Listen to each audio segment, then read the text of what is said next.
Olá, queridos amigos, aqui estamos mais uma vez para o nosso estudo de sábado e esperando que todos estejam bem. O estudo esse que é do livro Obreiros da Vida Eterna, de Francisco Cândido Xavier, pelo Espírito André Luiz, e nós já vamos para o 5º capítulo. Então, esperamos que vocês estejam gostando aí. O capítulo de hoje também vai ser dividido em 2 partes. E vou passar para a Márcia para ela fazer aquele resumo, né, que a gente sempre gosta. Tudo bem, Márcia? Oi, Thelma, tudo bem? Tudo bem, queridos amigos, né? E sejam então muito bem-vindos ao nosso estudo, como a Thelma falou, né? Que hoje nós vamos começar o capítulo 5, que é o irmão Gotuso, mas antes, vocês lembram, nós estávamos falando do capítulo 4, que era a casa transitória. A gente sabe que a missão de André Luiz, mais de Jerônimo e os outros, é ajudar na desencarnação, acho que de 5 pessoas que ainda estão encarnadas. E essas pessoas serão trazidas para essa casa transitória após a desencarnação. Então, eles estavam lá vendo como é que era toda essa questão da casa transitória, aprendendo bastante com a senhora que tomava conta desta casa. E, enfim, agora nós vamos ver como é que é a vida desse irmão Gotuso, que fica bem também ajudando na crosta, perto da crosta, nesses casos de desencarnação mais difíceis. Então, hoje nós vamos ver sobre esse irmão. E é isso. Vamos começar. É isso. Então, vamos iniciar. O capítulo tem o nome dele, né, irmão Gotuso, e a gente vai ver a participação dele aí nessa sala especial onde eles se reuniram aí, né, que chama Sala Consagrada, não é isso? É onde eles vão ouvir o irmão Gotuso. Então, vamos à leitura. Então, nós vamos para a primeira parte. André Luiz, como sempre, está narrando, né? Então, ele diz que, apresentado ao irmão Gotuso, espontânea satisfação felicitou meu espírito. Imediatamente reconheci que vigorosos laços de simpatia nos arrastavam um para o outro. Nele, as afinidades com os serviços da esfera carnal eram ainda sobremaneira fortes. A conversação, gestos e pareceres denunciavam-lhe a condição. Impregnado de intensas lembranças da vida física, a que se via imantado por incoercível atração, quer dizer, uma atração irresistível, né? Não subira, por enquanto, aos nossos círculos de trabalho mais elevados, contando apenas alguns poucos anos de consciência desperta após acordar na existência real. De início, ofereceu-me elementos para sumariar-lhe a posição. Desencarnara antes de mim. Peregrinara há muito tempo através de sendas purgatoriais e, embora houvesse demorado vários anos semi-inconsciente, entre sombras e luzes, apresentava-se em dia com todos os conhecimentos de medicina propriamente humanos. Então, ele vai agora, né? Aliás, ele está sendo apresentado, o André, a esse irmão, né? E ele tem uma experiência bem interessante aí para compartilhar com o André, né? E o André vai só comparando as arestas de cada um aí, né? Vendo as experiências, não é isso? E é interessante que a gente reparar que André diz que ele desencarnou antes dele, né? Mas que ele ainda tinha muitas afinidades com os serviços da esfera carnal, que ainda era muito forte nele essa ligação ainda com a Terra, né? Com a vida que ele tinha aqui. Então, esse capítulo vai nos mostrar como é que é essa ligação dele ainda, o quanto apego ele ainda tem à vida aqui na Terra. Né? Ao mesmo tempo, né, Thelma, o que a gente vai ver que, mesmo assim, ele ainda consegue ajudar e ajudar muito, né, nesse processo. Mas que uma hora ele também tem que seguir o rumo dele. Mas ele parece ser um espírito forte, né? Uma personalidade forte, pelo que ele descreve aqui, né? Então, essas pessoas, geralmente, elas têm um objetivo, um foco, né? Então, ele está consciente da situação dele, embora com essas dificuldades ainda, né? Mas não em estado, assim, muito vulnerável, né? Então, vamos lá. Então ele diz, né, agora é o irmão Gotuso que está falando, sempre supus, confiou-me, bem-humorado, quando nos vimos a sós, que após a morte do corpo, nada mais teríamos a fazer.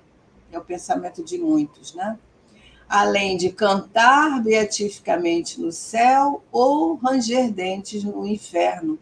Mas a situação é extremamente diversa.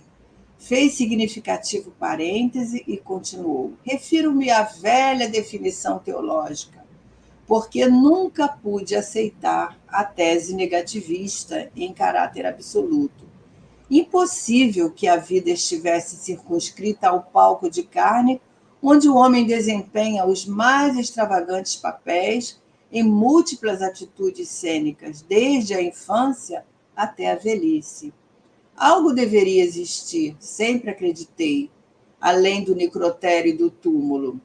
Admitia, porém, que a morte fosse maravilhoso passe de magia, orientando as almas a caminho do paraíso, de paz imorredora ou de região escura de castigos eternos.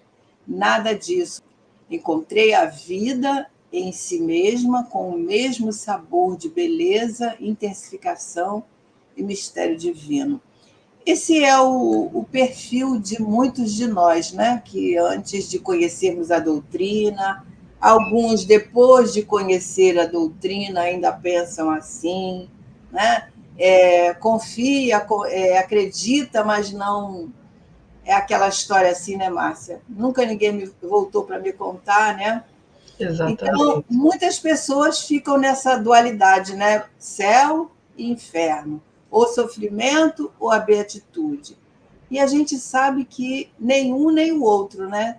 Porque Deus não é radical e nem cria ninguém para ficar só nas beatitudes ou outro, o mesmo filho dele mesmo no sofrimento, né?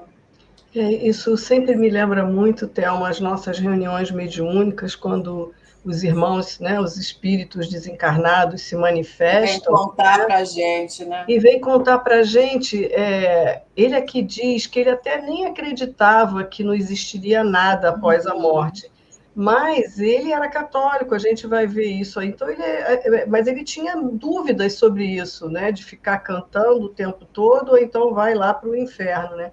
Então, quando a gente vê a comunicação desses espíritos, e conforme também a narrativa aqui de André Luiz, desse espírito, a decepção e a responsabilidade também, né, de todos nós aqui na Terra, da gente não conseguir aprofundar esse conhecimento, que hoje em dia já está bem aprofundado, mas de que muitos ainda continuam pensando assim, não é? Que ou a gente vai para o céu ou vai para o inferno, ou então que não existe o nada, aqueles que não acreditam em nada, né? E até a gente vai ver sobre isso, ele vai falar aí à frente, aqueles que acham que podem tirar sua vida a qualquer momento, né? Ou por sofrimento, ou por outro motivo qualquer. Então, essa eu acho que é a situação da maioria de nós, né? A maioria, e os próprios espíritos falam para nós, né, que o conhecimento da vida futura, ele traz uma paz interior muito grande, não essa paz de beatitude, né, uma paz de confiança, de certeza que a vida continua, né? Essa deveria ser o nosso lema. Agora, é interessante que ele fala aí, né, que é o que muitos pensam, né? Que após a morte do corpo, nada mais nós teríamos a fazer. E a gente vê totalmente o contrário. E você estava falando aí dos espíritos que vêm nos falar sobre isso, que a gente fica um pouco decepcionado. Nós ficamos sim, porque poderíamos fazer muito mais, né? Mas nós ficamos também felizes, né? Porque a vida é tão bela e ela continua. Exatamente, você vai encontrar seus amores, aqueles que lhes foram caros, né? E assim que que a sua continuidade da sua família espiritual, com aqueles que você tem ligação, que vão estar lhe ajudando na hora da desencarnação. Quer dizer, são uma série de outros caminhos que quem acredita nesse nada, de tão pouco, né? Tão pouco, triste. É muito triste isso. E a gente viu no capítulo passado, quando Jerônimo fala para a gente que a maioria de nós desencarna de forma tão ainda sem saber das coisas, Imatura, né? Imatura e muito com uma perturbação muito grande, né? Sim. Então, por isso eles estão sempre ajudando nessas casas transitórias, como a gente viu, nessas desencarnações, porque a gente acaba complicando muito essa nossa passagem, que deveria ser de uma forma muito tranquila, né? Então, É a volta para casa, né? A volta do espírito para a sua verdadeira pátria. E, no entanto, para muitos de nós ainda é um terror. E é isso que a gente tem que trabalhar em nós, né? Eu ouvir, refletir, como ele está fazendo aqui, considerações, né? Desde a infância até a velhice, que deve existir algo mais, né? E isso deve ser a nossa busca, né? Então, vamos lá. E aí ele continua dizendo, né? Transferimos-nos de residência, pura e simplesmente. E tanto trazemos para cá indisposições e doenças, como as investigações e processos de curar. Os enfermos e os médicos são aqui em maior número. O corpo astral é a organização viva, tão viva quanto o aparelho fisiológico em que vivíamos no plano carnal. Ensinavam-nos na crosta planetária que o homem é simples gênero da ordem dos primatas, com a estrutura anatômica dos mamíferos superiores, com postura vertical, dimensões consideráveis de crânio e linguagem articulada. Referiam-se os catedráticos aos homens fósseis e pré-históricos, colando afirmativas dogmáticas da ciência oficial em nossa cabeça, como se dependurassem cartazes no teto dos bondes. Explicavam-nos a religião, por sua vez, que o ser humano é alma criada por Deus, no instante da concepção materna, e que, com a morte, regressa ao seio divino para o definitivo julgamento em toda a eternidade, na hipótese de o paciente não ser obrigado a determinadas demoras nas estações desagradáveis do purgatório. Então, aí tem várias situações, né, por onde os enganos começam, né? Porque a gente não se debruça, né, para estudar as questões do próprio a origem do próprio homem, né, que de onde ele veio o corpo, mas e o espírito, né? Quem criou o espírito, né? Então, todas essas questões que ele está nos trazendo aqui, né, a questão da religião, é uma alma criada por Deus, mas quando? No instante da concepção? Né? Pois é, são várias dúvidas, né? E ele fala ali no início, né, dessa passagem, ele falou, a gente só se transfere de residência como se a gente arrumasse nossas malinhas e fôssemos morar em outro lugar. Ele fala que, olha, pura e simplesmente, e tanto trazemos para cá tudo que a gente tinha aqui, né? Indisposições, doenças. Somos E os ele fala, mesmos, né? então, assim, aí ele fala, porque no caso ele é médico, ele fala como a gente traz para cá as nossas investigações e os nossos processos de curar. Então ele fala que aqui, ó, os médicos e os enfermos são em número maior, porque as pessoas ainda estão tão materializadas, tão ainda ligadas, que a gente sabe que ele foi um médico, e ele ajuda muito essas pessoas, mas o mais importante desse slide aqui é que ele fala para a gente que o corpo astral, quer dizer, o nosso corpo espiritual, é uma organização viva, o nosso perispírito, né, como a gente já falou isso, tão viva quanto o nosso aparelho fisiológico que a gente teve aqui e que deixou aqui. E eles vão falar mais na frente que o fato de nós, nem religião, nem a ciência ainda, chegarem a uma conclusão sobre a existência desse corpo, faz com que a gente se atrase muito na compreensão do que acontece com a gente quando a gente desencarna e da nossa vida no plano espiritual, né? Então, ele continua, né? Imprimiu novo acento à conversação e considerou: de fato, suponho, devam existir lugares mais deliciosos que o Éden imaginado pelos sacerdotes humanos. E com meus olhos tenho visto flagelações e sofrimentos que ultrapassam todas as imagens infernais ideadas pelos inquisidores. Entretanto, e é lamentável reconhecê-lo, nem a ciência nem a religião nos prepararam convenientemente para enfrentar os problemas do homem desencarnado. Fizeram-se entre nós intervalo mais longo. Relanceando o olhar pelo gabinete amplo, reparei o cuidado de Gotuso na zona de sua especialidade. Mapas variados do corpo humano desdobravam-se nas paredes, como se fossem preciosos adornos. Pequenas esculturas de órgãos diversos assomavam aqui e ali. O que mais feria a atenção, porém, era a determinada imagem do sistema nervoso, estruturada em substância delicadíssima e algo luminosa, em posição vertical, com a altura aproximada de um homem, no qual se destacavam com extraordinária perfeição o cérebro, o cerebelo, a medula espinal, os nervos do tronco, o mediano, o radial, o plexo sagrado, o cubital e o grande ciático. E aí ele está descrevendo, então, né, toda essa panorâmica aí do nosso cérebro, essa coisa perfeita que nós, quando visualizamos aqui no nosso corpo físico, já deslumbramos, imagina vendo ele no corpo espiritual, né? Tendo possibilidades de vislumbrar algo mais, né, com maior profundidade, que a gente vê aí o André Luiz sempre trazendo, narrando para nós, né?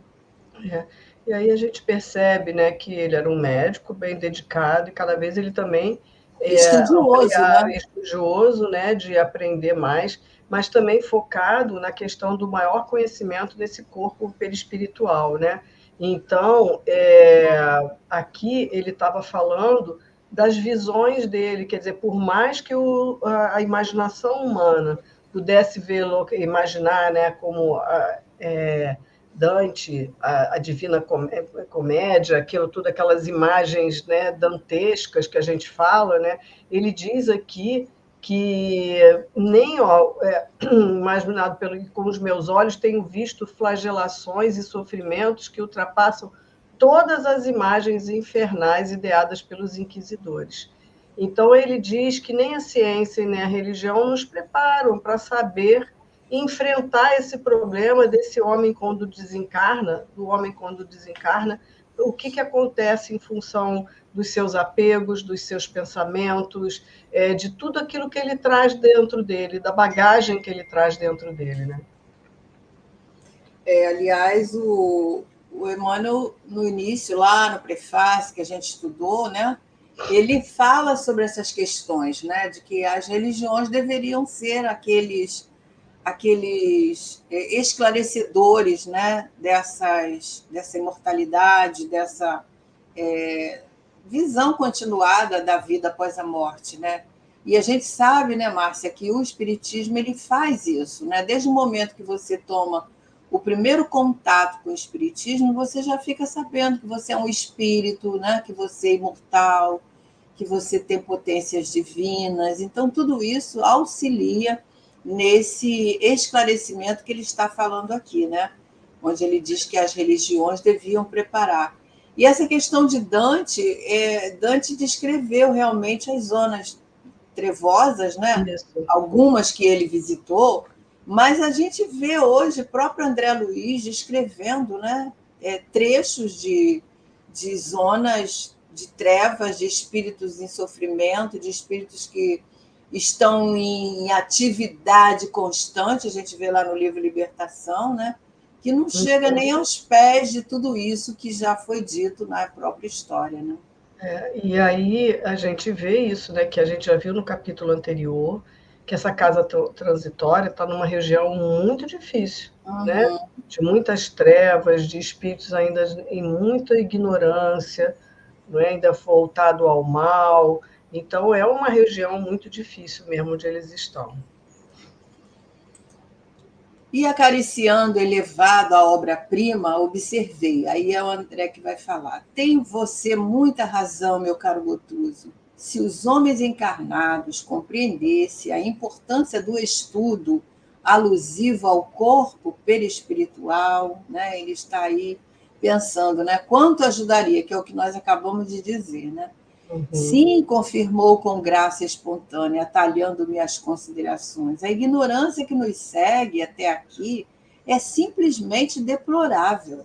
A personalidade humana entre as criaturas terrestres é mais desconhecida que o Oceano Pacífico.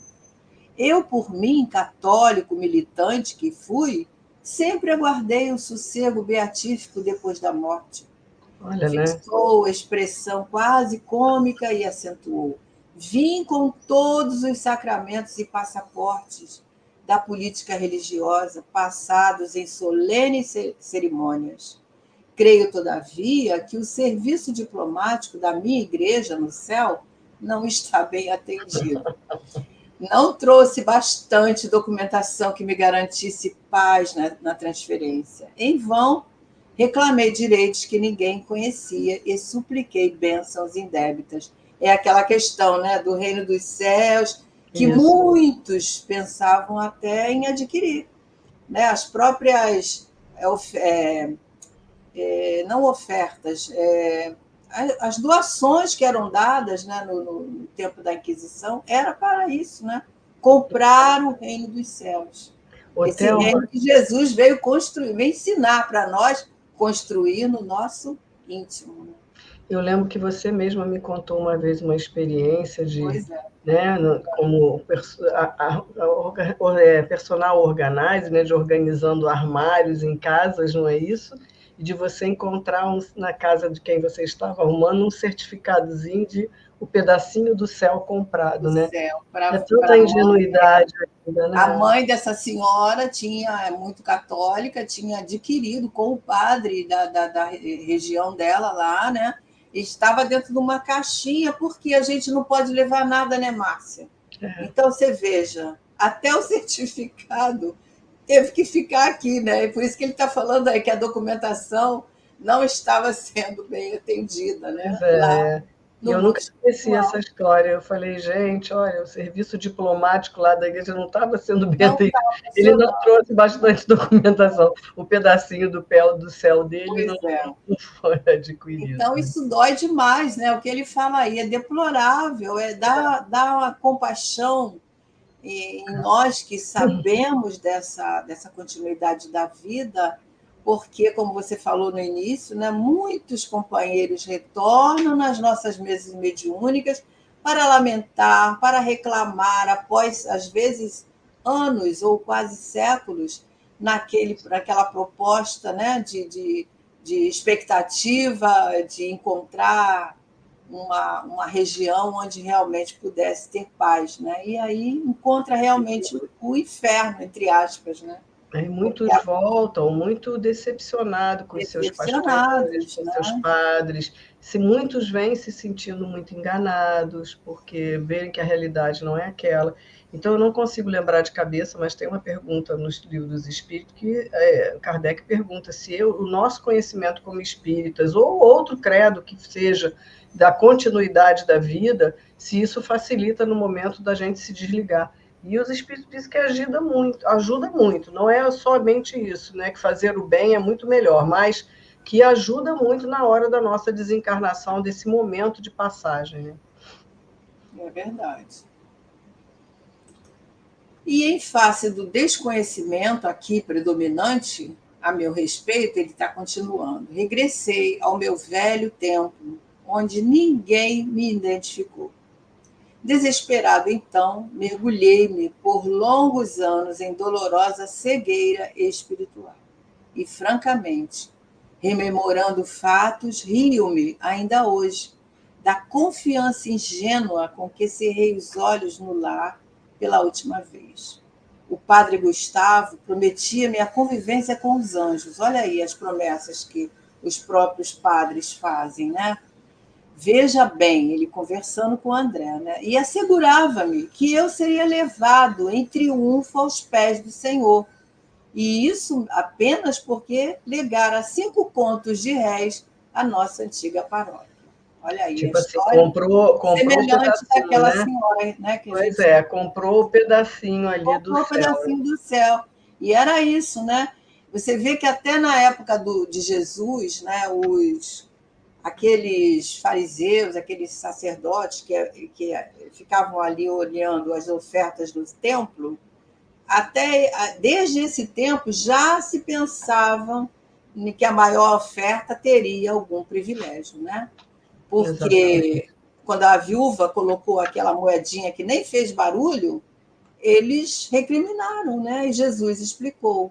Então, a maior oferta sempre dá esses lugares melhores, né? Isso é lê do engano, né? Então, ele continua dizendo, né? Meus familiares acompanhavam em pranto nosso diálogo final, em que minha palavra sufocada comparecia em monossílabos de longe em longe, na extrema hora do corpo.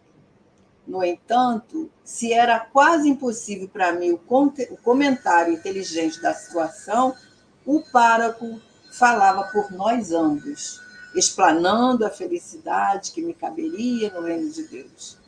Médico de curta jornada, mas de intensa observação, a moléstia não me enganou, mas inexperiente nos assuntos da alma, confundiram-me plenamente as promessas religiosas.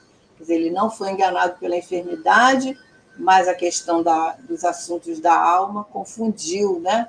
E ele ficou todo esse período, longos anos, em dolorosa cegueira espiritual, né? A gente vê Exatamente. quanto sofrimento por causa da falta do conhecimento, da falta. E às vezes nem a questão, Márcia, do conhecimento, porque muitos conhecem e ainda têm dúvida, né? E mesmo conhecendo, né, Thelma, isso não significa. Quantas a gente vai ver até por ele mesmo, quantas vezes a gente tem noção das coisas, mas isso a gente às vezes fica na noção do conhecimento, como a gente está falando aqui, mas isso não está dentro de nós. Esse conhecer não significa que eu tenha plena certeza e confiança de que será assim, né? Então, aí, às vezes, me decepciono porque eu vou encontrar comigo mesmo, né? Então, com todas as minhas mazelas, as minhas dúvidas, e aí, às vezes, a gente fica mal, né? Com toda a nossa consciência de tudo que nós fizemos aqui, né? E a gente sabe, ele acho que fala, eu não sei se ele fala isso, não tem ninguém, ou falou no início, não tem ninguém aqui nos julgando, não tem ninguém, somos nós mesmos, né? E também a questão dos nossos atavismos, né? Porque a gente sabe que nós somos os espíritos que vivemos na Terra, né? Que estivemos no mundo espiritual, que retornamos. Então a gente traz esses atavismos, né? As crenças, os valores de outras vivências. E isso vai sedimentando até que nós possamos despertar para as verdades, né? Porque Jesus veio nos falar o tempo todo da vida futura, da imortalidade da alma. E você vê, naquela época, muitos nem perceberam Jesus, não aceitaram Jesus, não receberam ele, não entenderam a sua mensagem, né? Mas alguns que estavam ali no meio dos próprios fariseus, dos próprios sacerdotes, como foi o caso de Nicodemos, vai lá procurar Jesus nas caladas da noite, porque ele Isso. não queria ser visto, porque ele era um homem importante, para saber. Então é como o Gotuso aqui, ele quer saber, isso é do espírito, essa busca, né? Então, todos nós temos esse tempo. Um dia vamos todos chegar nessa situação de querermos saber, né? Porque viemos de Deus. Mas o que bom é que o pai é muito paciente e É, nos dá cada um tem o seu tempo, né? o seu tempo e as várias experiências, porque a gente sabe que a gente não regride, né? A gente pode até estacionar, mas a gente não regride. Então, um dia chegaremos todos lá, né? Com certeza. E penetrando o portão do sepulcro, ele continua. E não me sentindo na corte dos santos, quer dizer, ele está contando toda a trajetória dele, né? Muito interessante. Voltei, copiando perigosas atitudes dos sonâmbulos, para interpretar o sacerdote que me encomendara o cadáver às estações celestes. Incompreendido e cego, peregrinei por muito tempo entre a aflição e a demência, nas criações mentais enganadoras que trouxera do mundo físico.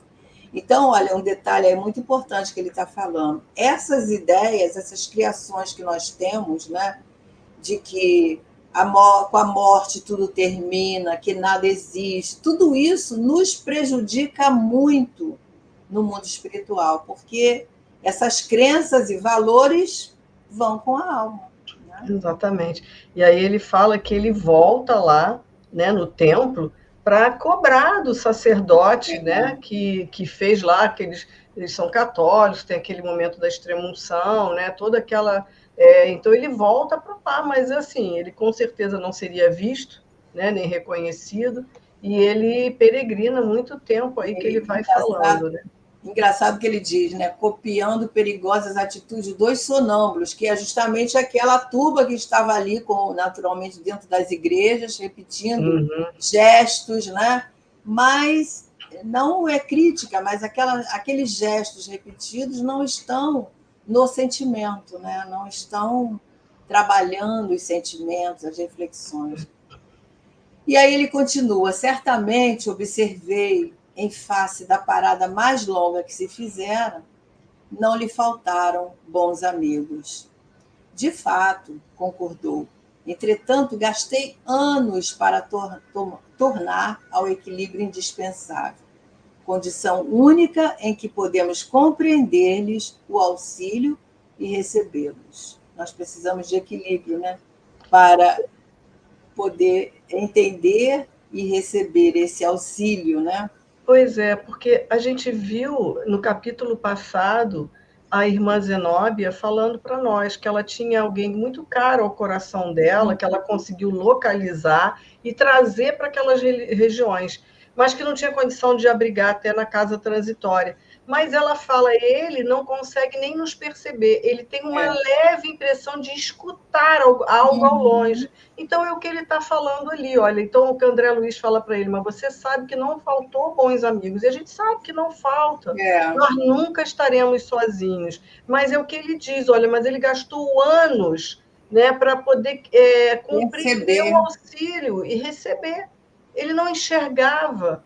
Então a gente se fecha de uma tal maneira, né, ele se sentia enganado com tudo isso, que ele não conseguia ver nada do que estava acontecendo de bom à volta dele. E só o desespero dele era o que ele enxergava. E no íntimo ele tinha uma certa revolta, né? Porque ele está nessa situação, né? Sem dúvida, comentou Gotuso humorístico, reajusto-me com a tranquilidade possível. A maior surpresa para mim, presentemente, é a paisagem de serviço que a vida espiritual nos descortina. Tenho hoje profundíssima compaixão de todos os homens e mulheres encarnados que desejam insistentemente a morte física e procuram-na através de vários modos, utilizando recursos indiretos e imperceptíveis aos demais, quando lhes faltam disposições para o ato espetacular do suicídio. Aguardam-nos atividades e problemas tão complexos de trabalho que mais venturosa lhes seria a existência totalmente desprovida de encanto, com pesadas disciplinas a lhes inibirem as divagações.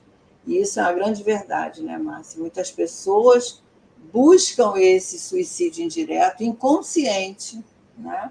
Através dos vícios, né? Através dos próprios desgastes, né? do fluido vital, do desgaste da saúde, buscando enfermidades, buscando vários caminhos que não têm ideia do sofrimento e das circunstâncias que irão enfrentar após a desencarnação.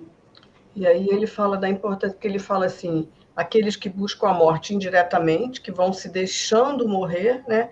E aqueles que têm coragem até para tirar as suas vidas, porque essa ignorância nossa do como é a vida no mundo espiritual e da clareza e da certeza da continuidade da vida, acaba fazendo com que a gente anulam a nossa alegria de viver, né? não é? Então, isso assim faz com que a gente vá para o plano espiritual ainda muito ignorante de tudo isso. Mas o que também mais me chamou a atenção aqui é a paisagem de serviço que a vida espiritual nos descortina. Porque ele fala que o nível de sofrimento é tão grande de toda essa humanidade aí, quando não tem essa consciência, que aqueles que estão do lado de lá trabalham e trabalham muito, muito, com muita compaixão em seus corações, para atender a todos nós que chegamos lá nessa ignorância. Não é? É verdade.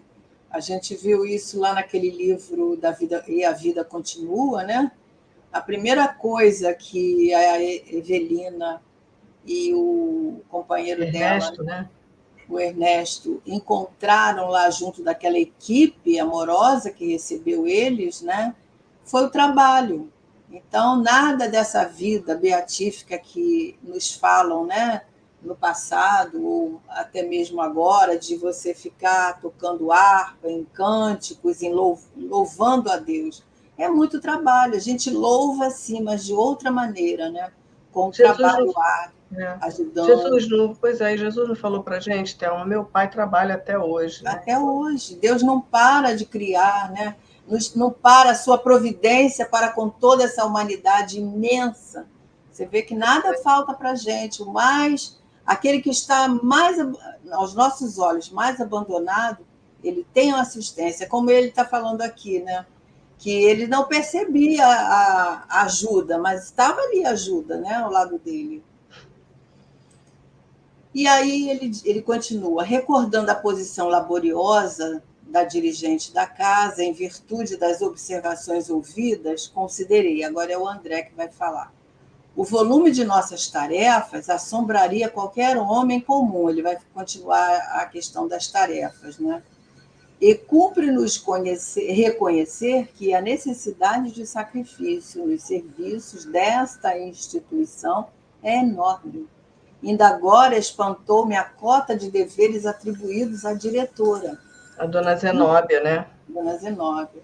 Inegável, anuiu, modificando o tom de voz, o Gotuso agora. A irmã Zenóbia, devotada orientadora, de sublime coração e pulso forte, nos oferece invariavelmente magníficas demonstrações de renúncia.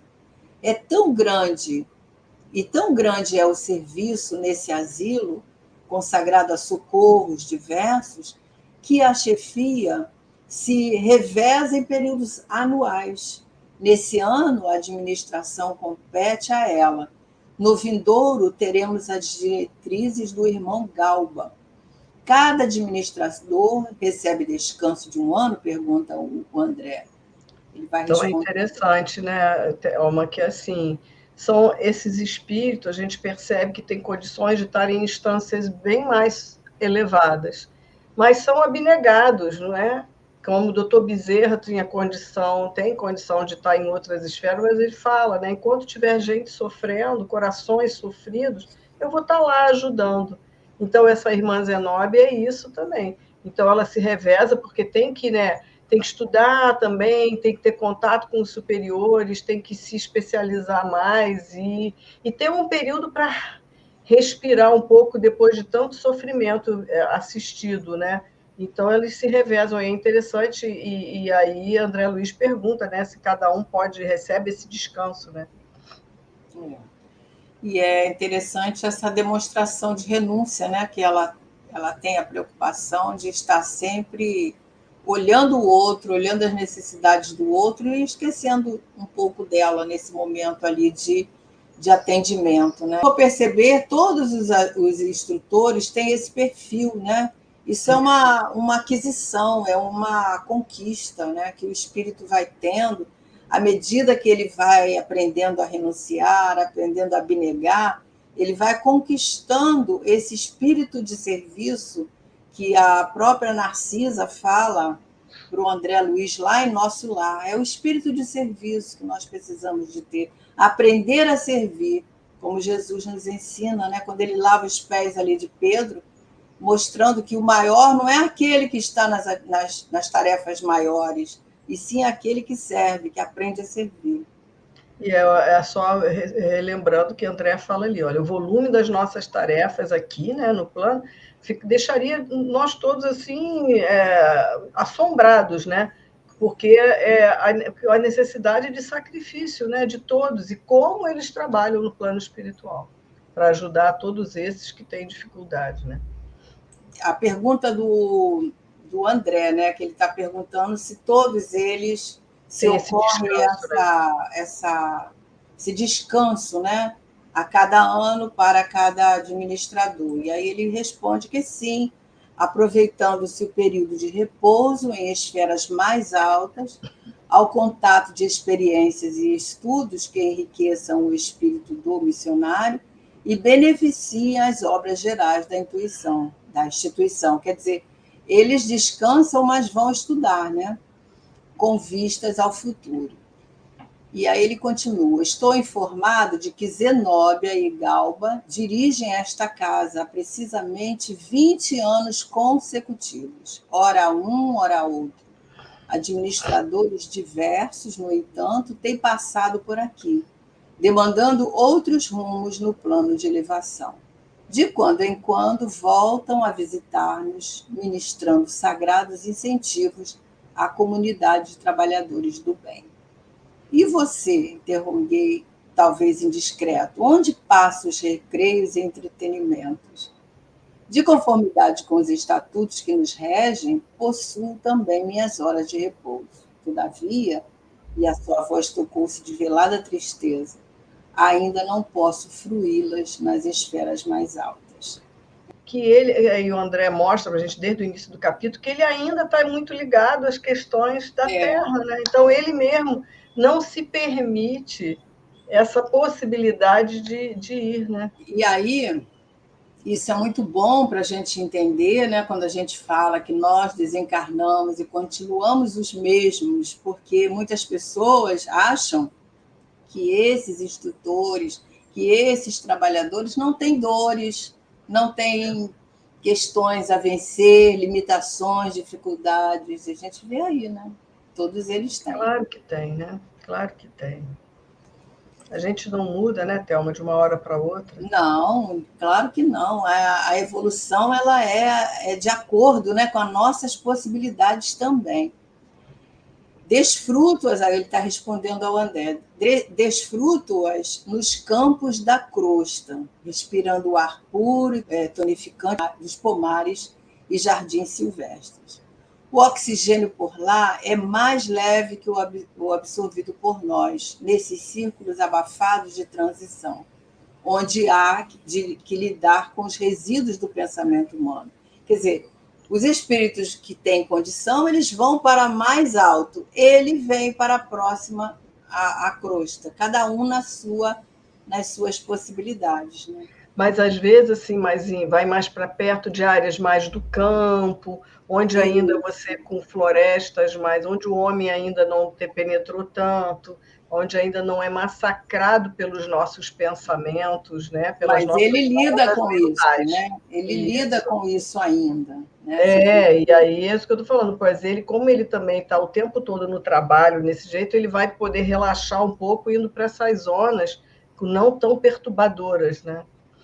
Apesar de aqui, né? Bem ligado na crosta, né? Isso. As árvores e as águas, as flores e os frutos da natureza terrestre, indenes das emanações empestadas de multidões ignorantes e caprichosas, permanecem repletos de substâncias divinas para quantos de nós que começam a viver efetivamente em espírito.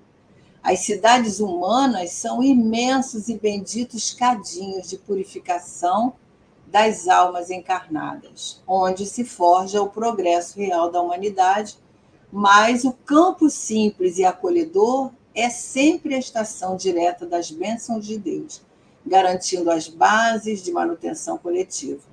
Não é estranhável, tanto que aí recolhemos grandes colheitas de energia, de paz restauradora.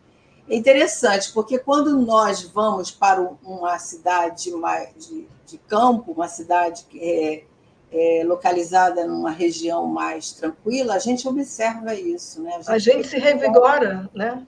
A gente se revigora, a gente se fortalece, a gente recebe aquelas emanações, que dirá um espírito que já está despido do corpo, né? E em condições muito maiores do que nós de absorver isso. É maravilha, né? Ele fala que é a estação direta das bênçãos de Deus. Conheci de sobra a propriedade de seus argumentos, rememorando experiências anteriores que me diziam respeito. Contudo, objetei com sinceridade. Lastimo, porém, que você ainda não tenha podido visitar regiões mais elevadas. Descobriria continentes de radiosas surpresas, revigorando com eficiência o estímulo e a esperança. Espíritos prometem para ele em breve semelhante júbilo. Ouça, meu amigo, perguntei com afetuoso interesse, qual a razão do adiamento? Poderia, por minha vez, interpor minha influência humilde no assunto? O companheiro que se quer dizer, eu posso ajudar, né, você a conversar com pessoas, quem sabe, né, você consegue poder visitar outros lugares, né? O companheiro que se caracterizava por sadio otimismo desde a primeira palavra, deixou transparecer inquietante emoção. Fisionomia transtornada, seus olhos móveis e brilhantes nevoaram-se de pranto, dificilmente contido, e fixando-os talvez no quadro interior das próprias reminiscências, Gotuso explicou-se com inflexão de amargura. Ele vai trazer agora. E aí a gente vai acabar aqui, porque é cenas dos próximos capítulos, porque agora ele vai contar para a gente todo o drama dele, tudo o que por que ele ainda, apesar de ter todo esse conhecimento, mas ele ainda é muito apegado às questões da Terra.